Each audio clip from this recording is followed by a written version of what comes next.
કેશોદ શહેરના આંબાવાડી વિસ્તારમાં આવેલ ભાનુબેન નગરદાસ બાલ મંદિર દ્વારા વર્ષ 2026નો વાર્ષિક ઉત્સવ નગરપાલિકા સંચાલિત સ્વામી વિવેકાનંદ ટાઉન હોલ ખાતે ઉત્સાહભેર યોજાયો હતો. કાર્યક્રમનો મુખ્ય હેતુ બાળકોમાં કલા અને સર્જનાત્મક કૌશલ્યને પ્રોત્સાહિત કરવાનો હતો. કાર્યક્રમની શરૂઆત ડોક્ટર શાંતિભાઈ ધનેશા, ડોક્ટર પ્રેમક ધનેશા, દિનેશ કાનાબાર, જિગ્નેશ કાનાબાર તથા ડોક્ટર સ્નેહલ તન્ના દ્વારા દીપ પ્રાગટ્યથી કરવામાં આવી હતી. ત્યારબાદ મહેમાનોનું સ્વાગત કરવામાં આવ્યું હતું અને ખાદી રૂમાલ તથા પુષ્પગુચ્છ અર્પણ કરી સન્માનિત કરવામાં આવ્યા હતા. બાલ મંદિરના નાના બાળકો દ્વારા વિવિધ સાંસ્કૃતિક કાર્યક્રમ, નૃત્ય અને સર્જનાત્મક રજૂઆત કરવામાં આવી, જેને ઉપસ્થિત મહેમાનો અને વાલીઓએ ભારે ઉત્સાહ સાથે વધાવી લીધા.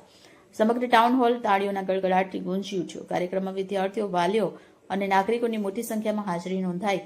અંતે બાલ મંદિર પરિવાર દ્વારા તમામ મહેમાન, વાલીઓ અને સહયોગીનો આભાર વ્યક્ત કરવામાં આવ્યો.